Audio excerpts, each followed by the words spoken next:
Good morning, everyone. I hope you can hear me.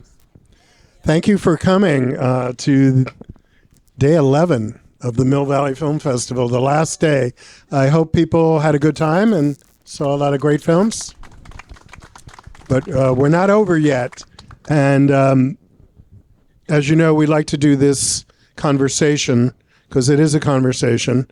I don't know if we're going to walk away here with all the world's problems solved, but hopefully we could have some understanding and there will be some information that you can take away. But it is a time full of fear for a lot of different areas, certainly in our business, and I think even more so for what we call the art house landscape, or any intelligent film, perhaps. And so we're going through a lot, and hopefully we can learn a little bit together. You have bios on all the panelists, so I'm going to just introduce them by name, and then, of course, anything they want to fill in. And what I love about this panel is the diversity here. Of course, a lot of areas in our business overlap, but we have people from every sector, pretty much, that because many of them deal with more than one aspect of the film business. So we're very fortunate to have everybody with us. So Ed ARENTZ is immediately to my left, who is a distributor. Finn Taylor, whose latest film, Avenue of the Giants, is in the festival. And BLYE, who is the executive director of the SFFILM and has background in production, development, and still giving away money, a lot of money, which is important. And BLYE FAUST, who is Academy Award-winning producer of Spotlight and films documentaries like The Grab, and has a very diverse perspective to share with us. So I think I'd like to ask kind of a double question just to start it off. And of course, anything you want to say about your personal experiences. But one is, you're all doing things. You're like, Anne's still doing her festival, giving away money to filmmakers, one of the most important funds for aspiring filmmakers to finish their films. Finn's movie is looking for a distributor right now, and thankfully has a lot of prospects. And BLYE is continually making movies. If she's not making them in Hollywood, she's making them elsewhere. She's making them for streaming. She's making features. So is this a good time or a bad time? What has your experience been in your most recent efforts, whether they've culminated in a film or not? Doesn't really matter. But just in how are you feeling? It's kind of a little longer way of saying, are you feeling positive or negative? BLYE, you want to start? I'll go ahead and start. Yeah. I mean, I think it is, it's always tough making films, right? No matter what era we're living in. And I think right now it has definitely been tougher for a lot of things to find distribution. But at the same time, I think what we've all kind of figured out as producers is that we have to just figure out where your project lives. And there are a number of different ways to skin a great story. Is it a film? Is it a limited series? Is it a recurring series? Is it ultimately a podcast? And there are all these different avenues. And is it a streaming play, or is it an independent feature? And I think for us, that's always what we now have to be nimble about. So I'm optimistic, and I always feel that if you are dedicated to something and there is a story in there to tell and you believe in it, you just have to be creative about the avenues which that you pursue, and you have to be smart about it. All right. I might go a little bit more global in the sense that I think in the last 3.5 years of COVID, I think we all were braced for impact position, just generally, as a business, as people, as all of those other kinds of things. I actually feel like in the last year, maybe 9 months, that we've come out of brace for impact position and have turned some kind of corner. That might be slightly delusional, but we just all talked about the fact that because we work in film, we're all slightly delusional. In a great way, right? We like dreaming, we like aspiring to create an experience. So for me, what I think about, and I'll just land on the side that I'm optimistic, which is I don't believe that this form and the way in which we want to experience things as art and as film and as stories goes away. I just think that our habits have changed a little bit, and how we start adjusting to those habits has become very compressed and very quick to change in the last 8 years, 10 years of technology. And I think we don't know what we don't know. But yet we're still all here. It's a beautiful Sunday morning. We all put on pants and came out. And that's huge. Like, to me, that's the big challenge. And I think we still will do it. It takes us a little bit more to put on proper pants and come out, but we all do that. And so I felt like we saw that at our festival earlier this year. I think we're seeing it in theaters. We were just talking about the Taylor Swift film and how much people showed up to that. So I feel optimistic. That's why we have the no sweatpants policy here, you know. You know, they're the dress up sweatpants, but it's a big deal to put on pants and go out now. So I'm proud of us as a race, as a human race. Well, I'm glad we solved that issue. Finn? Well, I just want to acknowledge the great filmmakers in the audience. We got Oscar winners and Emmy winners and directors of great films like The Cove and Sold. And thank you so much for being here.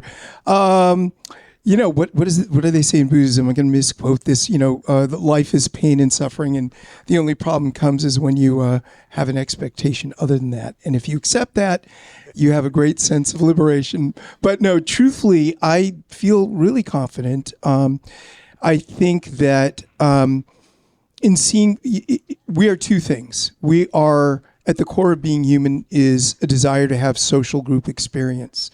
That's undeniable, scientifically and culturally. And I think there is a backlash from COVID where I notice everything from my friends in their 50s to my 18-year-old nieces wanting public experience. Another thing that is endemic to who we are is storytelling. Look at the cave paintings. There's always going to be, and luckily my latest one, somebody going to come to you with an amazing story and ask you to be a part of it. And then there will be a way to get it made and a way to get it seen. And so I have great faith in those two things. And the other thing is it's constantly changing. Back in the day it was broadcast TV or VHS, and then, DVD, and, then streaming and SVOD, and SVOD is streaming, but then also paid ads on your streaming. It's going to constantly change. And each time there's sort of a new opportunities, new blips, and a new adjustment. So I'm confident. Yeah, that's really interesting perspective, and maybe we can touch on this later. There was a comment that about the streamers that even though they want their rights they buy in perpetuity, that really 18 months is the sweet spot. And what about if there's an aftermarket there? So maybe something we could maybe touch on later. Ed, would you like to tell us if you're optimistic or pessimistic? Well, I can see from that look, maybe. Feeling a lot more optimistic than I would have been, let's say, in October of 22 or 21, and certainly 2020, which was a pretty dire period. But just kind of looking back on the long view, I pulled together some numbers in preparation for this. And maybe some of you have seen this. It's not any secret, but the total number of scripted TV shows in 2022 was 599, and 10 years earlier it was 288. So over twice increase. 2012 was the beginning of the Netflix explosion. House of Cards, Orange is the New Black was the following year. So there's been this massive disruption, as we have come to be familiar with that term, favored by successful entrepreneurs who don't really care too much about the consequences down the road for other industries or allied industries. But it really hit the specialty market the art house market in a big way, and it really came to roost post-COVID. We're seeing that hasn't really recovered. Some purpose fully dedicated art houses are down and still as much as 50% in terms of box office, and so between 25 and 50%. Urban, New York is still pretty good, but markets like San Francisco, as you all know, there's very few cinemas left that specialize in specialty films. So that continues to be a problem, but it does seem like we've hit peak television. Who knows? Maybe there'll be a ramp up in unscripted productions that'll make up for the decline that people are projecting for scripted work. But so if you're a documentary filmmaker, maybe this could be the new unscripted peak coming up. So who knows? But yes, we can delve into more details, but optimistic, absolutely. It's good to hear. It surprises me, though, when I do have, we did one capital campaign for a theater, and we're planning another. And I was speaking to one donor who has the freedom pretty much to do whatever he wants and has done a lot of great things, an attorney, a philanthropist, a musician, and made 2 feature films financed by himself. And when I brought up the capital campaign, which was more discussion than a ask, it was like, theaters are closing all around you. I just don't think it's the right project at the right time. And I was surprised from people who, are filmmakers as well. So there is a lot of fear there. In terms of data, there have been 3,000 theaters closed. I wish I had more information like we used to get from the Art House Convergence, if people are familiar with that, was a nonprofit organization that supported specialty films and art houses, of how many of those were art houses, because I'd like the panel kind of to comment on, we mentioned the specialty business, art house, and that's primarily what we're talking about are dramatic films made by studios that literally are artistic, intelligent, have something to say, and don't make as much money as the franchises. What is the future of that? And I think sometimes it's not that the majors or the streamers, giving them the benefit of doubt, they're not evil, but they're so large and their directions go in a different way from the art houses, and it's like, oops, we stepped on you. We're so sorry. What's for lunch? So I'd like to hear maybe from BLYE first about your experiences of working in both worlds and what information would be valuable for people to hear about that. Yeah. Well, I think that in terms of the streamers, right, when they first started, they were a little more friendly to developing art house films in-house. Amazon had their division. Netflix was, they actually even ended up having a really small, art house division. And then they had like a mid-price one and then a larger one. And I think those are all gone. If officially, they certainly aren't looking to make art house movies internally anymore. If you really want to do those elevated movies now with the streamers, it's Scorsese, it's Bradley Cooper with Maestro, it's Spielberg, those kinds of filmmakers. And it's in like Mark said, it's not because they're evil per se, but if you look, I think there's this whole ethos, of course, coming out of Silicon Valley, which is move fast and break. So you come in, you move fast, you beat the competition, you spend all this money, and they were doing that. They were killing it with their spend, and then you actually have a reckoning and you have to make money. Well, they got to make money now, and they've already spent a lot, so they have a lot to make up. And so those movies are not their big revenue generators, and so they really have pared back. So for the art house market, it's really about, for the most part, independent financing if you are not one of those marquee filmmakers. And in an independent financing world, one of the hard things has become, now that everybody is so reliant on these streamers for distributing their films, that you have to be cognizant of what they are actually purchasing. So then if you know, and then you were looking at the other options, which is like Neon and some of the, and Focus and Searchlight, who do the really premium, still elevated art house films. It's just a smaller pool that you're playing with, and so you have a smaller bullseye that you're going to hit with your film. So it's a lot of that, I think, for us too as filmmakers, is looking at developing more of those projects in-house with those, whether it's Searchlight, we have a project at Searchlight right now, or whether it's Focus, A24. They're doing a lot more of that, because then you're preserving your distribution opportunities, because it's really tricky to go out there to a festival right now with no distribution, because the opportunities to be picked up they do feel like they're getting smaller and smaller, and Ed can speak to that, I think, more specifically, but we certainly feel that on the filmmaking side. So I will be honest, when we pick up material and we start developing it, we really do think about, we work backwards, who not only buys this and puts this into development, but who distributes it, and in what form. So that's always a calculation for us, is I think you just have to be really strategic. It's in the old days, it might be like, I just love this and it doesn't matter, all I just need to do is get into Sundance and someone's going to pick it up and it's going to be amazing, and it just doesn't work like that anymore.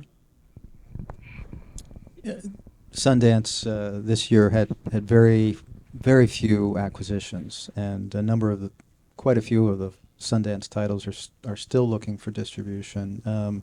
We saw something similar at the Toronto Film Festival a month ago, and so that model of, make it and the offers will come at this auction setting is becoming more and more difficult. The big bidding at TIFF, the Toronto Festival, was basically Netflix. The Anna Kendrick written, directing, starring title, and a documentary. And they took world rights and paid 10 for the narrative and $1 million for the doc.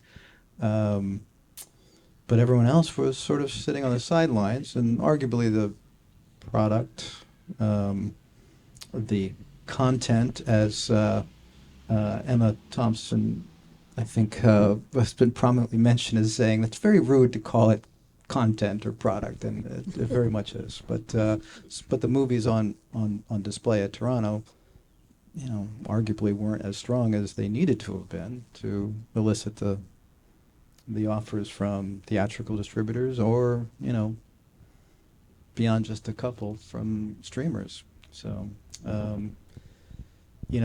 have to say that overall, in terms of getting people to theaters, which is the prevailing obsession that I've always dealt with in 3 decades or more of being in this business, is what is the bar? What is the threshold? And that threshold, that bar, has just been raised quite a bit in terms of what people are willing to come out, leave their homes to see in a theater. And spectacle, large budgets, big stars, concerts that they couldn't buy tickets to live.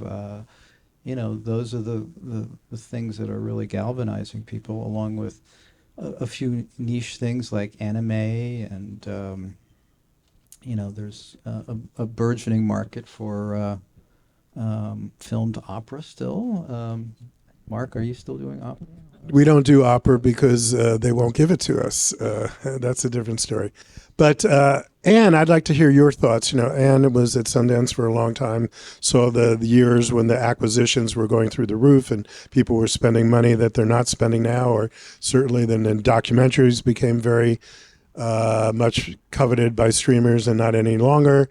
What do you see, especially with your relationship for art house films and your relationship with investors, as you played a prominent role with that in Sundance? I mean, I think it's never a good time, right? And I don't mean that in some cruel way. The challenge always with Sundance or any really big market-oriented festival was you only heard about the big sale. Like, everyone was sitting around waiting to hear about the big sale, and the big sale is the anomaly. It doesn't matter. It's always the anomaly. And so often we would talk with filmmakers going in with their first film, maybe their second film, and say, don't go in and get swept up in that, and try to set your expectations of what would success look like for you. And that could be, I'd like to get a couple of good reviews. I'd like to have good audiences, and set real ones, because to get swept up in all of the hype that has nothing to do with you is really hard. And it's also really hard to avoid that. I think the feeling is there. You know, I do think, and I mentioned this a little earlier when we were chatting, over the many years, I would see statistics and gather information. My colleagues at Sundance would gather information about how many films were playing in Sundance in January, and by the end of the year, how many had found some form of distribution. And very consistently, even through the recession, 2007, 2008, that number at the end of the year, or the percentage of the program at the end of the year, was pretty steady. It was interesting to see that. The minimum guarantees, the money that was spent wasn't necessarily the same amount, but the percentage of films that found distribution stayed very much the same. I'm really curious about how this year will look, how next year will look. Will that change? Or again, are we trying to build a narrative on something because we do better when we're scrappy and we talk about how terrible it is, and you just pursue it anyway? I do think it's a tougher market to find funding, and I don't even think necessarily through formal funding, resources. So most people trying to make their first, second films, it's friends and families, it's individuals. All those names that you see as exec producers are often random people, or very early in their sort of foray into helping films get made. I think the turnover of that, because that would always get replenished every couple of years in a way, that's starting to change a little bit. I don't know if that means people are becoming more aware or more savvy. They're hearing about strikes, they're hearing about things, so they don't understand how that money comes back to them. But I also think a lot of people tend not to fund from the place of that, what I sort of will say is the first bottom line. It's like, yes, you want to make your money back, but there's the second bottom line. There's these other factors that are interesting to smaller amounts of financing that are not built on just pragmatic business sense. They are built on other things. I believe in this topic. I believe in this theme. I would like my daughter to have an experience. Could she have a job on the film? What I think is tough is, because the festival market has been a fairly consistent place to take something to market and to find traction, and there are just fewer buyers, and you can't, and Netflix will only pick up like Searchlight doesn't pick up as many. All the different distributors are just not buying as much. It is getting a little bit harder. I'm not seeing fewer films get made, though, and I'm not sure if anyone else is seeing this too. I'm kind of curious, which is, I think the same number of films are getting made, if not more. I think that there are still people who will figure out always how to get their work made. I think the thing that I worry about is, in the volume of, I'll call it content, and I'll be a little embarrassed that I say that, but in the volume of things that are available for us to watch, and we are good consumers, how do you get attention for it? And we talked about this earlier too. Distribution is not an issue. You can upload anywhere. You can put your movie out anywhere. The problem always remains, who's going to put marketing money behind it, and who's going to drive you to see it? And if that financial equation isn't there, how do you make your financiers whole? And so, to me, I think the main thing is, and I feel like that's our job in a way as nonprofits, or as people who care about film and care about the arts. How do you make it critical that you support the kinds of films that are not going to hit an algorithm in a certain way? Because we all understand what we like. Sorry, I'm going to go on a soapbox for a second. We all understand what we like. We exist as festivals or distributors or, filmmakers, producers, not because we are only just trying to fill, like, what you like, and I just want to give you exactly what you like. What we all aspire to is, how do we start building trust with you as an audience, and trust us that, yes, you're going to see this film because you recognize an actor, you recognize a genre that feels very comfortable to you.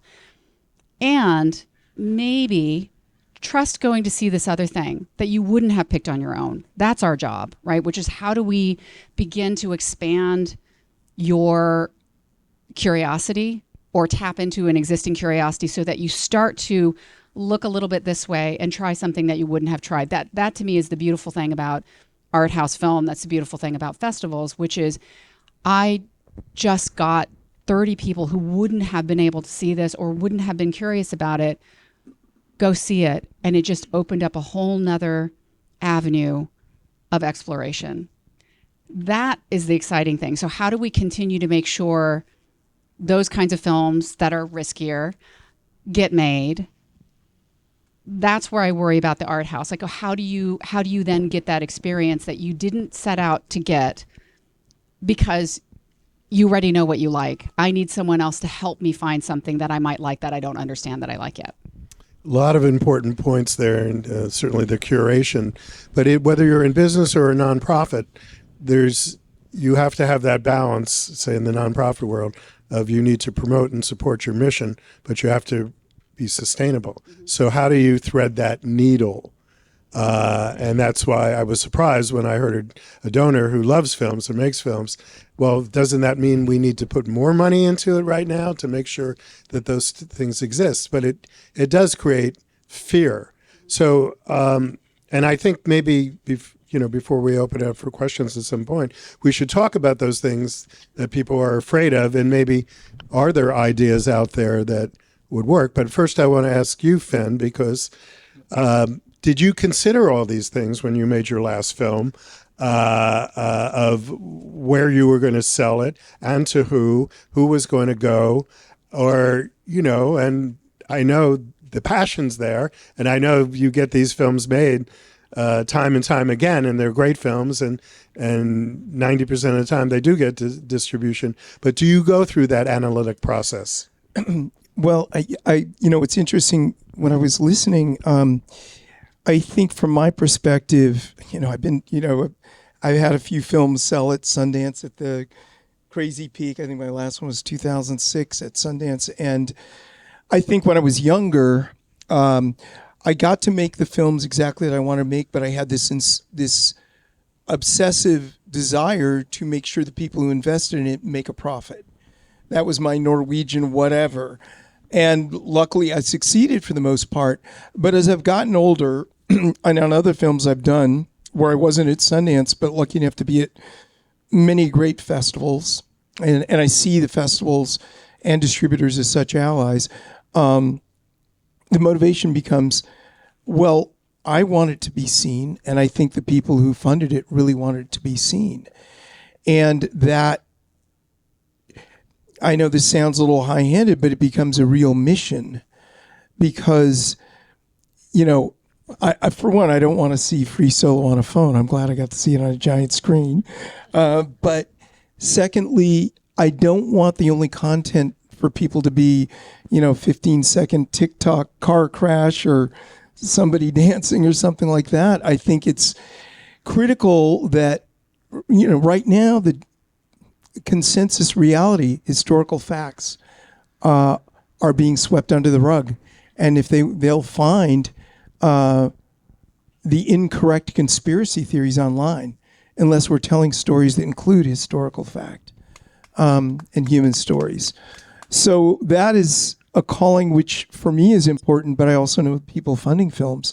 And as a result, the goal, of course, it's always nice to make money for the people who invest in it, but the goal is also to get it seen. That's the supreme goal, I think, in that case. And given that somehow we've found some ways to do it, and hopefully we'll continue to. I don't know if that answers your question. It does give some insight, and there is some positive things that are happening. I saw some data that films that are more diverse are doing better.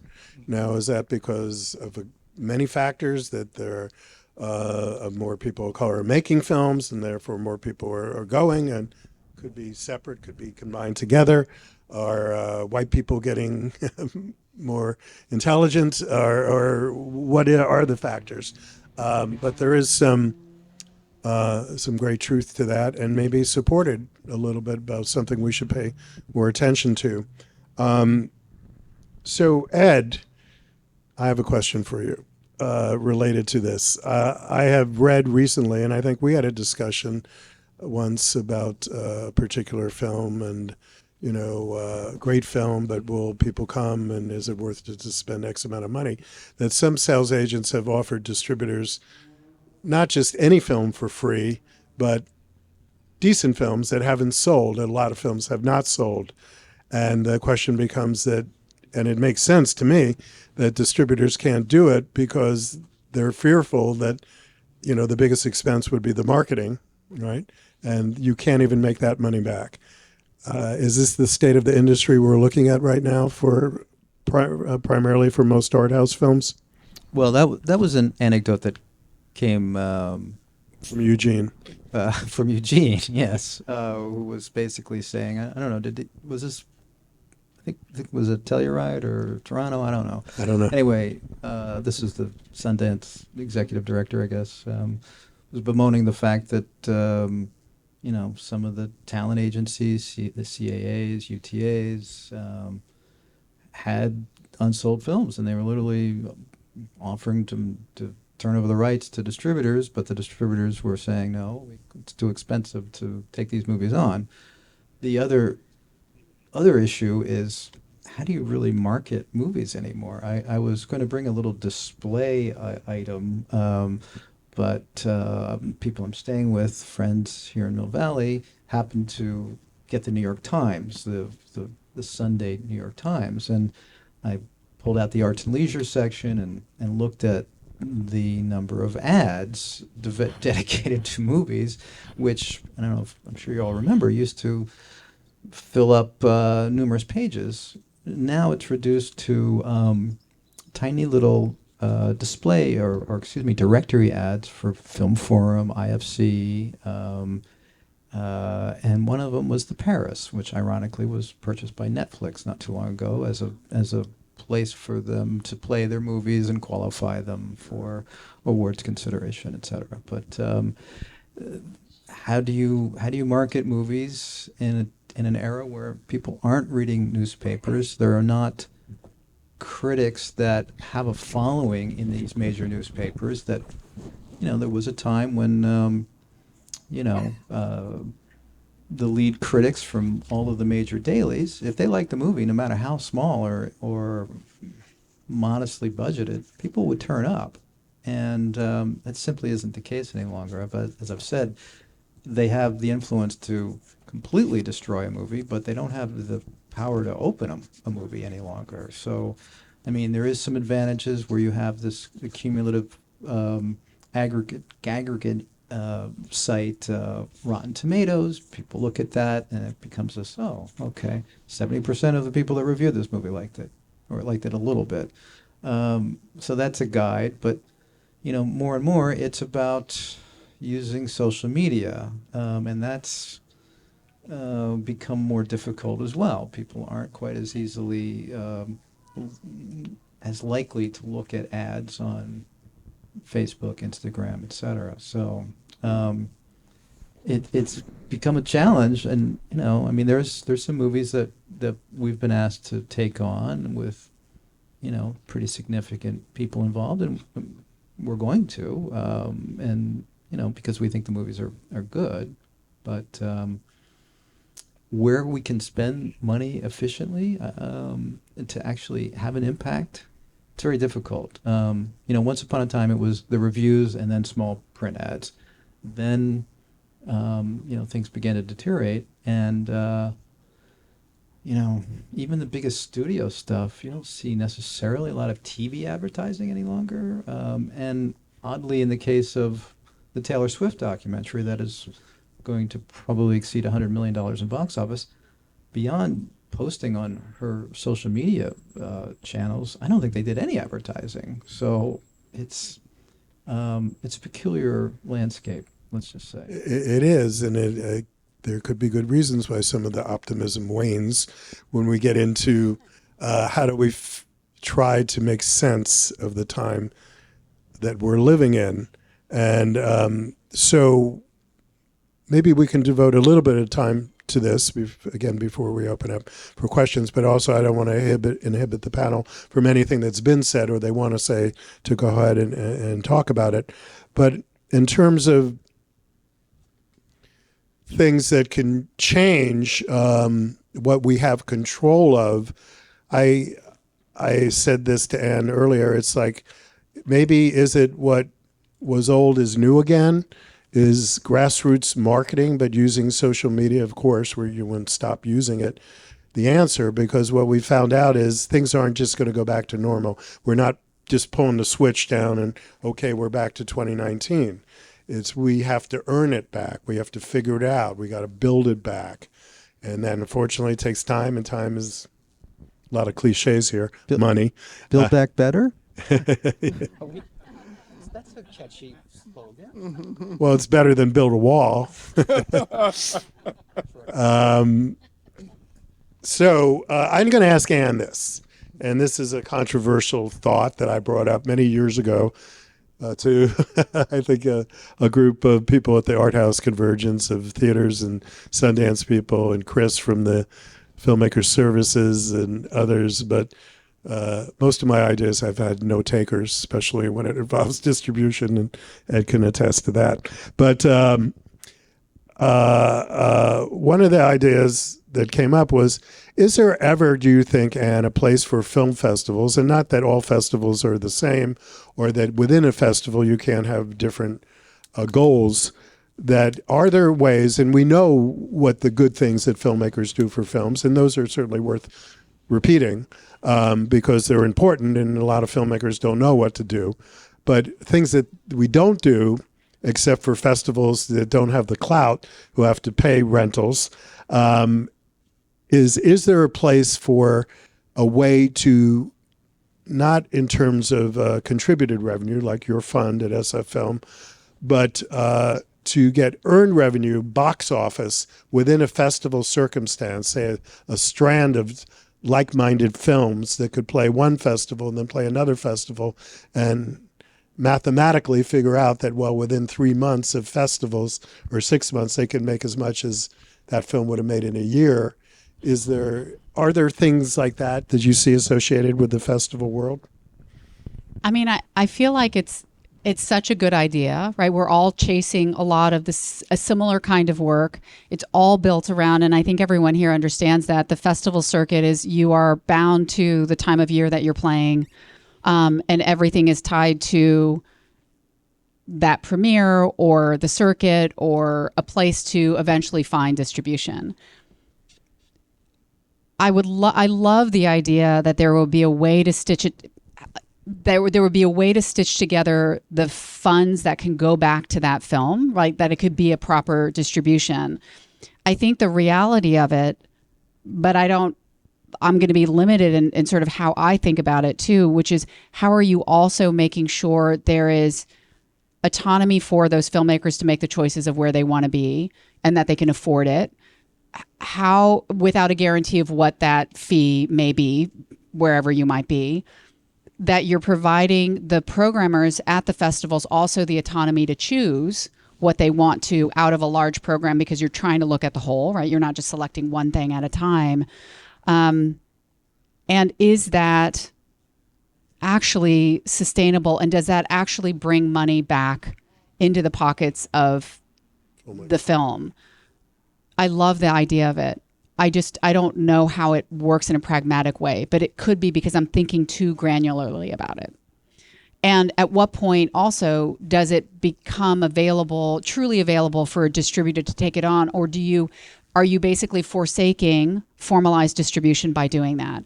And I think I'd be curious how BLYE and Finn would think about it, maybe particularly earlier in your career. Are you being asked to make a choice of, by doing this, you don't get to have a possibility of a formal distribution, a theatrical or a formal, whatever it might be, where it really exists in a place outside of a circuit that requires you to geographically be available to go see a movie. Mm-hmm. And so I think that sort of Sophie's choice of, you could choose to do this for a guaranteed amount of income and limited audience, but it's human, right? It's in person, or you can take a gamble. And everything about as we're talking about independent, everything about independent filmmaking is gambling. And so it just makes me wonder, like, I do think there should be a way where we could figure that out. And also at the same time, we're kind of putting the onus on the filmmaker to make a choice between what they think the fate of their film it is a Sophie's choice situation. So sometimes with streamers, yes, we're going to take the world. So there goes your theatrical. In the case of what I mentioned, which is just a throwaway thing, it's not real, would affect the distribution. If I'm presuming, Ed, if a film played 10 festivals and they were making money off of it from the public because the share of that ticket price went to them, it would exclude them from a theatrical, certainly in a traditional form. Are you saying a broad festival? Well, say if a festival played San Francisco or Mill Valley, then it played AFI, and then it played New Orleans, and then it played this, and those particular films you picked shared in the box office, that would be desirable, sure, for the filmmaker. But are you saying that we could? Would that exclude a theatrical I don't think release? that would preclude a theatrical at all. In fact, Because it's still the same money coming there's a in. limited number of people. That So can- maybe it's a better idea than I thought. I thought it was just an example. It's an amazing idea. All right. It's my idea, okay? You guys forget about it. I didn't say anything. We're gonna trademark it. No, it's festival play is always. I mean, for a film that lends itself to it, it's always desirable for word of mouth. And again, you're showing a film here. It's maybe 2 or 3 times, but a theatrical, at least traditionally, would be, 4 shows a day for a week, and presumably longer if it works. So any of the movies that we have done, really well with, we always wanted a festival, a fulsome festival exposure. Right. And though I have our general manager of the RFL here, who's not officially on the panel, he had some ideas that we implemented in 2019 regarding certain art house films. Like, of course, you want a free solo in there, as you released, to play every slot you can imagine. But for many films, there may be ways that suit the distributor, the film, and the exhibitor better. So I'm presuming Dan is behind me. Dan, are you there? Can you speak to those changes that you made in 2017 to 2019? Take your mic. Well, I wasn't counting on that. Yeah, I'm going to take your mic, Mark. You're such a gentleman. No, what we were looking at is the kind of engagement you might get with a film if you slot it more like a film festival style in an exhibition setting, and doing more like a film festival style where you're stacking films like we've been doing for the last 10 days, really create an event out of it, maybe even have a filmmaker, and do really well on one screening, maybe sell 300 tickets, rather than spreading those 300 people out over a couple of weeks and being able to engage with more content, more people, and more success. That's kind of what we were doing, and we did really well with it, and then that pesky bug showed up. Yeah, and it works for theater. And I think it was something that Dan said to distributors, maybe even to you yet, that, we're in this together, and, we're giving you what we see that we think is best for the film. And Ed is not one of those who objected to it, but as far as I know. And Well, something that you and I have talked about is the idea of a subscription series, Right. Where a film plays, let's say Tuesday night at 6 and, Saturday at 3 or whatever, because a lot of films can't sustain a full theatrical run, Right. particularly foreign language films. And, exactly. I've been involved with a lot of foreign language films over the years, and some very successful ones, but the share of screens of any sort, let alone art house screens dedicated to foreign language films, has drastically shrunk.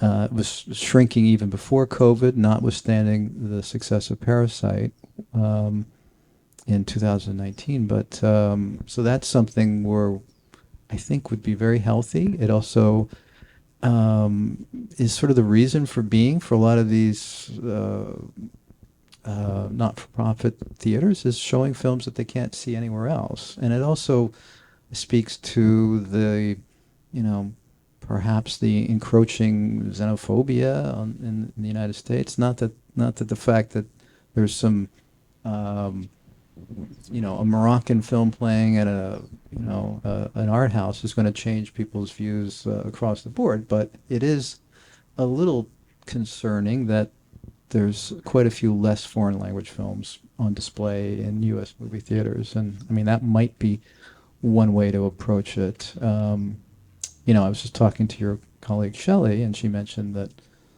even here at the festival, the foreign language titles are more difficult to sell, and art house theaters really started in this country playing foreign language films, and then of course the American independent sector became stronger, largely influenced by having grown up watching those kind of movies, and somewhat displaced foreign language.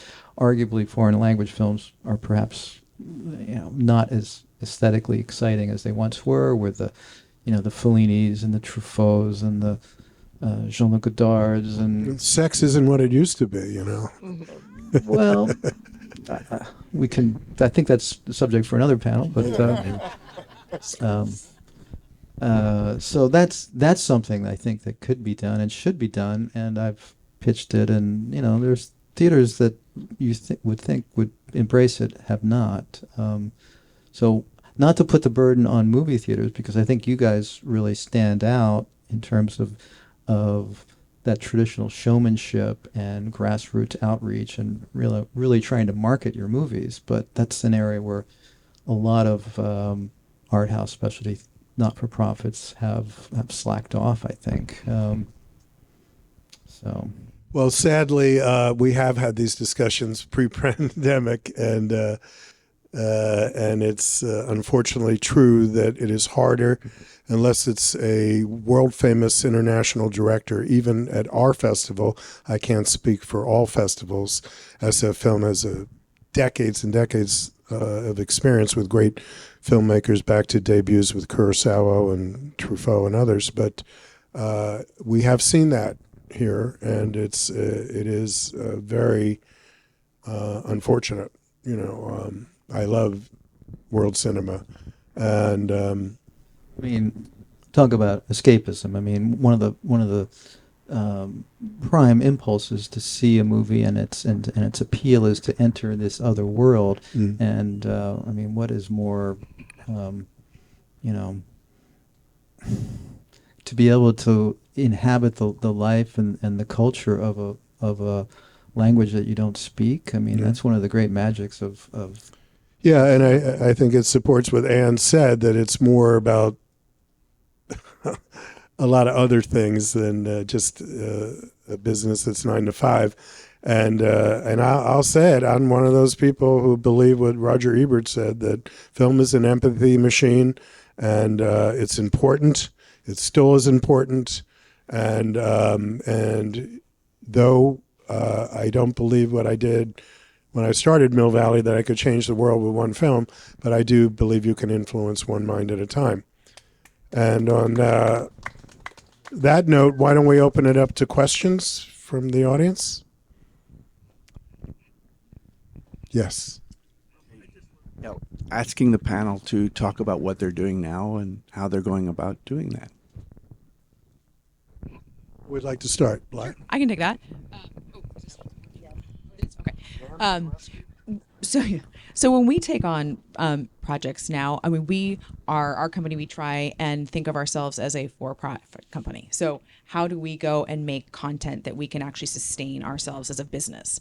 And we primarily deal in projects that are based on or inspired by true stories. And that could be whether it's a scripted narrative project, or whether it's a documentary, or whether it's a podcast, or whatever it may be.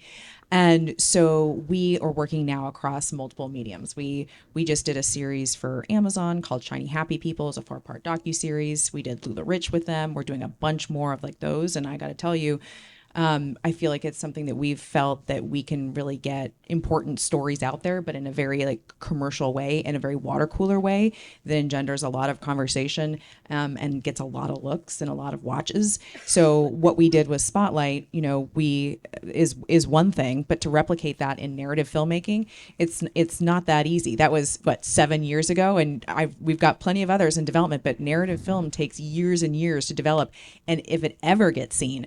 I think one of the nice things that we found with like a lot of these docuseries now, which the streamers will put on and they'll pay well for, and they'll let you, we can actually run a business for, is that we can tell these really important stories, sell them, and you're already in production immediately. There is no developing it for years and years. So that's something that we're doing. And then we do continue to do independent documentaries, feature documentaries.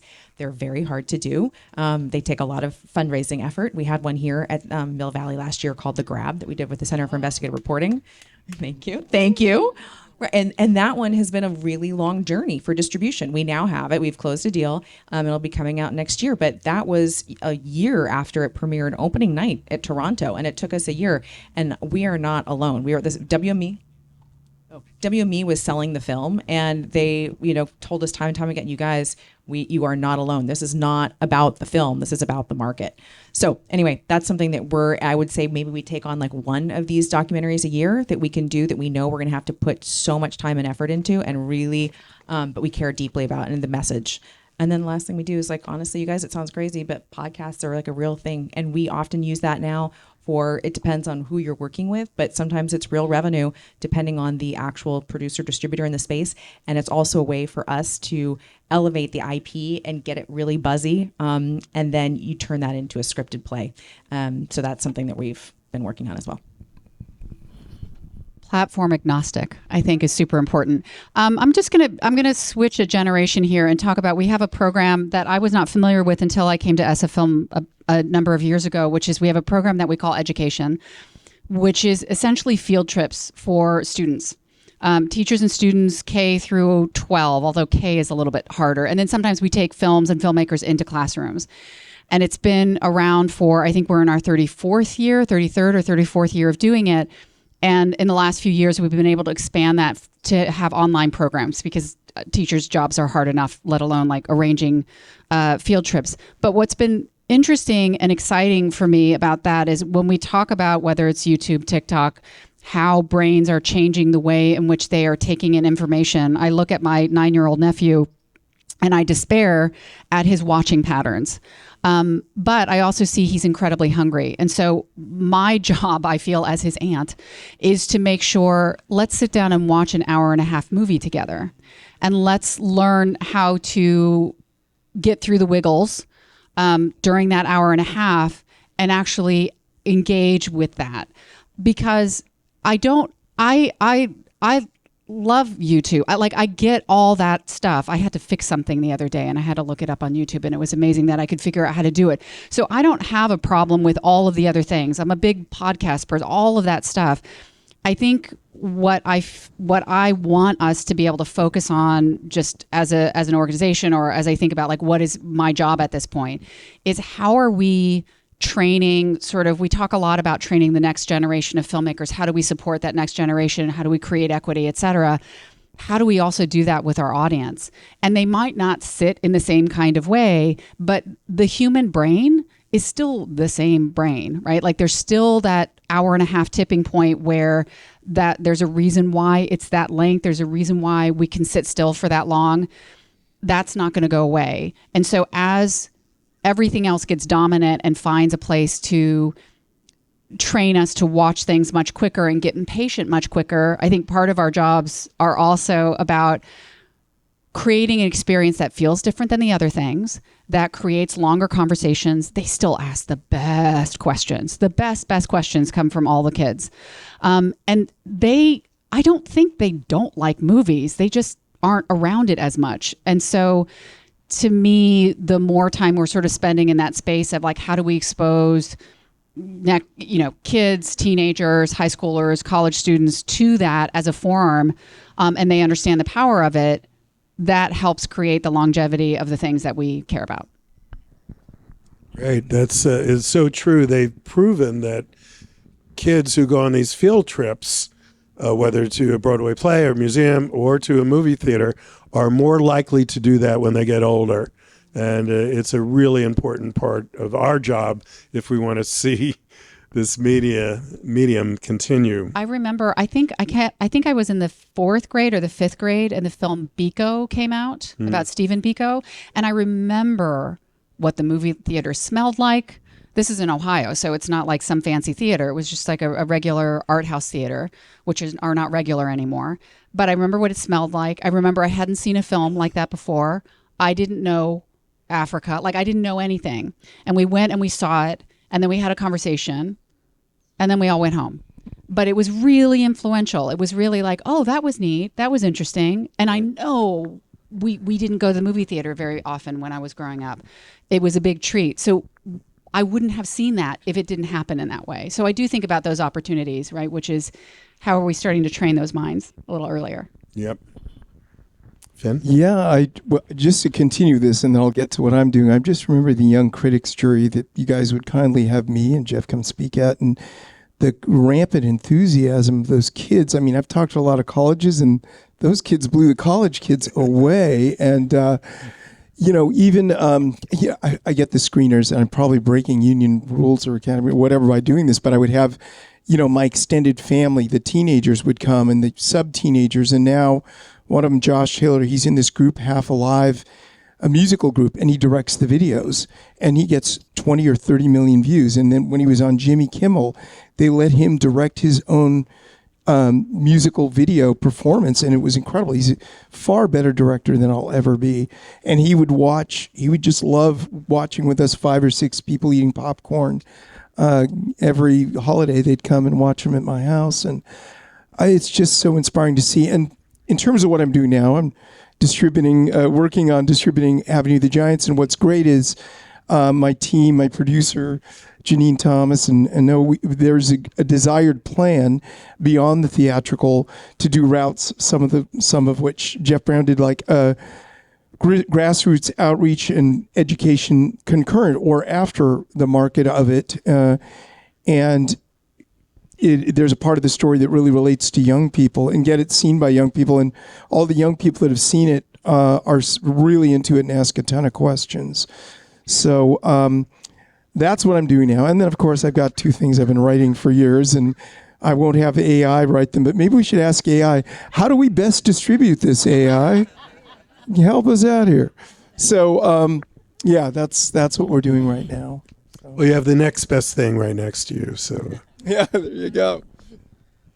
We have not started using AI in any formal way, but what we're doing is, during COVID, we started focusing, of course, on home entertainment because there really wasn't theatrical, and that has continued. So we have, we're releasing 2 movies a month, so 24 a year, and before that we were only doing about 12. So. And the focus is more on documentaries. We were very documentary oriented prior to COVID, but we're, probably even a little more so now. We're also trying to find movies that can work theatrically in a little bit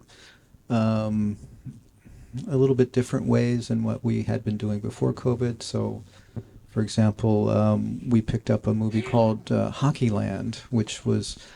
we dubbed it the Friday Night Lights of Minnesota high school hockey. And, it's a story of 2 teams. One, the traditional power that's sort of the mines are closing, the town's in decline, and then this other more affluent suburb kind of town. And, they just follow these two teams over a season. And that played in theaters throughout Minnesota and surrounding states, but it played in pretty much every town in Minnesota, which was, kind of cool.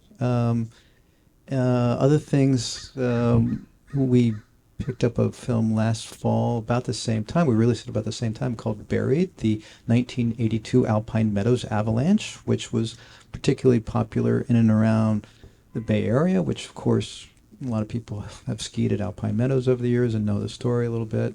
That we kept plugging away, and finally Netflix said, all right, we'll take it. Not for a large license fee, but, a modest one. We have from the same producers, we're doing a female-centric ski comedy called Weak Layers, which is, kind of a post-Bridesmaids kind of raunchy comedy, which flips the gender roles a little bit from the ski comedies of the 80s and 90s that people probably groaningly remember. We're just trying to find audiences wherever we can, and and trying to be of some use. I mean, we've backed away a little bit from foreign language, although we do have a film here in the festival. It's the Jordanian official selection. It's called Inshallah, a Boy. So it's quite a lovely film. And we have another contender that we picked out of Sundance called Smoke Sauna Sisterhood, which was a Golden Gate Doc Award winner at SFFILM earlier this year, and is the Estonian official selection and also a documentary contender. So we're trying to stay busy and, maybe not having the box office highs of, Free Solo or the Linda Ronstadt documentary or The Girl with the Dragon Tattoo. Girl with the Dragon Tattoo and those kind of things. But, there's work to be done. There's a question over there. A question for what advice would you have for getting that script read, kind of those first steps? Could you repeat the question to or whoever's going to answer it? If you have a script and you don't have funding yet, how do you get it seen or into production? Well, I'd say the first thing, Jeff Brown right here got me into the film business, and I'd been writing a script for a long time, but I also had a play going south of Market, so he came to me and said, do you have a script? And I had a script, but then went in another 6 years and 63 drafts before we really started showing it to people, which, I'm not the sharpest tool in the shed, so it takes me a long time. So I would say first thing is get the script to a point where you think it is maybe already developed. And then I have this faith that things will find their way, but keep that alive. Keep doing things that are public. There's some people on the panel. Maybe approach them here. Friends of friends. You're certainly in an influential area. It's not like you're living in, Nome, Alaska or something. I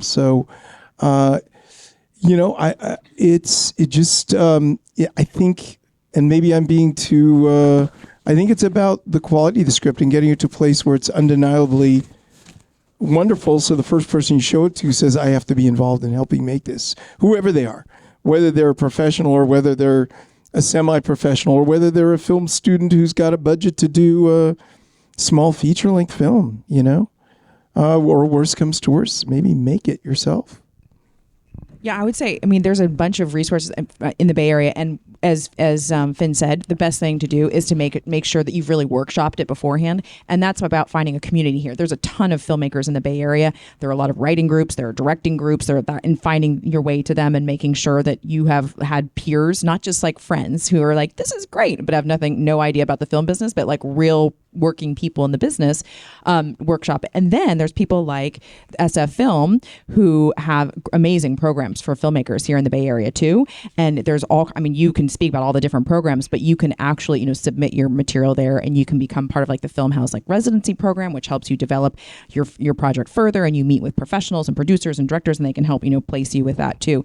So I think it's just about getting out there, because it really is about, getting the stamp of approval of places like SF or Sundance. Like that's another, if you can submit through the Sundance program, they have a million different programs, whether it's film, whether it's writing, whether it's directing, whatever it may be, producing. And then it's about just hustling, from there. BLYE, you're hired to help promote our programs. Right on. The one thing that I would say is because you can also throw a lot of energy and like application fees out the window, so don't do it indiscriminately. The one thing that I would say is, at least for me, when people send scripts to me, I'm always waiting to read or see something that excites me and also is not is genuine, and that's such I think a probably overused word, but meaning I'm always interested in a writer, a director, of understanding where they're emotionally located in a film. It doesn't have to be autobiographical, but I have to understand, like, why are you wanting to say this? Why do you want to spend years doing it? And so as you're applying to things and you put a cover letter together, to not worry about selling yourself too much, to not worry about selling the material, but sharing in a genuine way why you put the time and the energy and the love into it in the first place, because that actually speaks more than often to someone who's reading a ton of material than, don't tell me why I'm going to like it. Tell me why you want to make it, and then invite me to also want to help you make it, if that makes sense. But congratulations, because it's very, very hard to get to a script, period. Can I add one little anecdote to support exactly what you're saying? And yes, huge congrats. The Rainian Foundation kindly asked me to be part of 3 judges one year, and there was there was a few things, and just from really polished professionals were applying, but this one person had the first 10 pages of a script that were kind of unique, and then a short film which blew my mind. And I was saying, wow, we should give all the money to this guy. And that was Ryan Coogler. And he went ahead and made Fruitvale Station. So, like I said, I'm not the sharpest tool. There are all these resources. I didn't know about them back when I was starting, or maybe they didn't exist. But thank you for what you're doing to everyone. With Ryan, you actually couldn't find someone he's exactly what he says is exactly who he is. And he's not, he's very comfortable with that. And he also invites people into his process and to help him make it, which doesn't always exist either. I'm glad you gave him the grant. Well, you could see it in the short film. Like, I was on the edge of my seat, the one I'm talking about. And then the script also, and I'm like, I was born in Oakland, so I'm a real hometown guy. Other than the fact that the script, had to do with fruit. I didn't know he was an Oakland guy. I didn't know he's a Bay Area guy, but it just blew me away. And actually, you know what, Finn? You and I have forgotten this. We were on the panel together. I didn't remember. I was there. I was oh my God, 'cause I was on that too. God. And I can name some of the other projects who were friends later on to become friends, but that one was the one. We saw it. And everybody was just like, whoa, this guy is amazing. And same thing with The Last Black Man in San Francisco. Yes. I was on that one too. And it was like, okay, this guy's, he's phenomenal. Yeah. Hey, small world. I think I'm getting the signal that we're going to have to cut this short, but please stick around, and hopefully the panelists will have time to stick around. I think, is it it's going to be next door, not here? I can't let everybody go without thanking the panelists for sharing their years of experience. And I think you'll come away from it, as I did, being more optimistic. You're here because you love the kinds of films we're talking about. So please keep going to the movies, and if you're working on your projects, don't give up, and tell your friends to go to the movies, and we will get through this at some point together. Thank you. Can I just add one thing too? Thank Sure. you to the Mill Valley Film Festival. It is so important to have these film festivals for these independent films, whether it's a documentary, whether it's a narrative. Like, these are where your film gets buzz. This is where a lot of the voters are too, which it helps in terms of actually, getting not only just like for awards, but just that the word of mouth out there in the industry. And then if it can have awards and have legs and get out there. So these festivals are imperative. So thank you. Absolutely. Huzzah.